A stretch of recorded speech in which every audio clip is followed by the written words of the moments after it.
आवळे माझ्या नंदेच्या गावाकडून आले आहेत, तर त्याला अजून ते काड्या बिड्या तशाच आहेत, ताजे आहेत.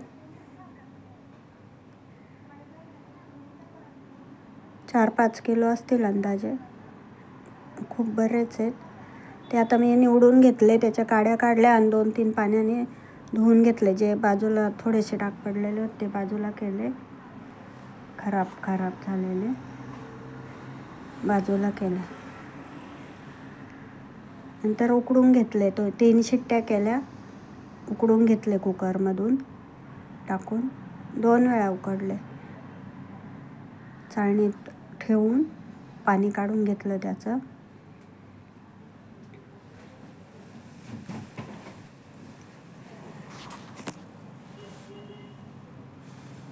त्याच्या ते फोडी करून ते बी काढते त्याच्यामधलं.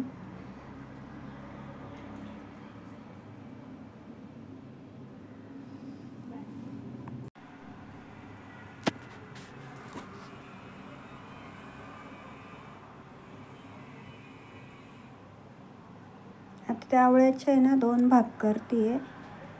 एक भागात मी लोणचं करणार आहे, एका भागामध्ये मुरंबा करणार आहे. तर दोन्ही अर्धा करून घेतलं आहे.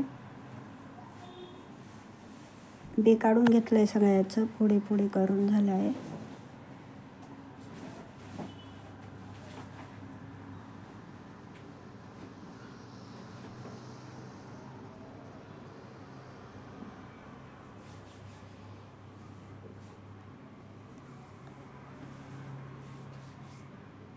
मुरंबा करणार आहे, याचं लोणचं करणार आहे. हे दोन्ही पण अर्धा केलं.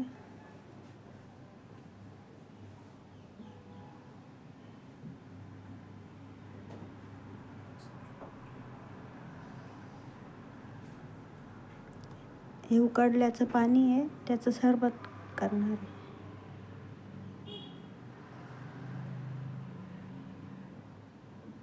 सरबत करून झालं आहे माझं. व्हिडिओ ती अपलोड केली आहे, शॉर्टमध्ये पण आहे, लॉंगमध्ये पण आहे. हे ना मी पाणी आवळ्यामध्ये आहे ना पाणी टाकून ठेवलं.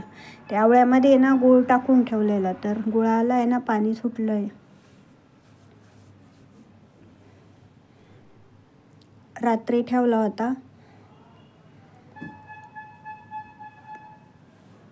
नंतर मग मी आता त्याला गॅसवरती घेतलं.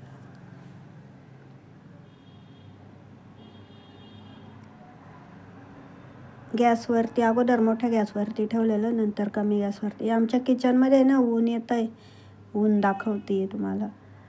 आमची खिडकी पश्चिमेला आहे. हा सूर्य, आमची खिडकी पश्चिमेला आहे. पूर्वेचा सूर्य पश्चिमेच्या बिल्डिंगमध्ये तिथं काचेत दिसतो आणि त्या काचेतून इकडं आमच्याकडं परावर्तित होतो किचनमध्ये. तर किचनमध्ये शेगडीवरती ऊन येतं. एका बेडमध्ये पण आतमध्ये पर्यंत ऊन येतं. ह्या आतल्या दोन्ही सगळ्या घरांमध्ये ऊन येतं. 3 रूममध्ये सकाळचं ऊन येतं आणि संध्याकाळचं ऊन हॉलमध्ये येतं. हॉलमध्ये येतं ते बरोबर दक्षिणेचं ऊन, पण इकडं सकाळी येतं ना तर ते पश्चिमेचं ऊन येतं. म्हणजे पूर्वेला सूर्य उगतो आणि आम्हाला पश्चिमेच्या साईडने डायरेक्ट खिडकीवरून घरामध्ये येतं ऊन. वेलची पावडर, लवंग पावडर, मिरे पावडर टाकली आहे. उकडून घेतला आणि बरंच 1-1.5 तास असं कमी गॅसवर घेतला, त्याच्यामध्ये आहे ना तो उकडून घेतला आणि अशा प्रकारे मुरंबा, मिरे पावडर, लवंग पावडर टाकली.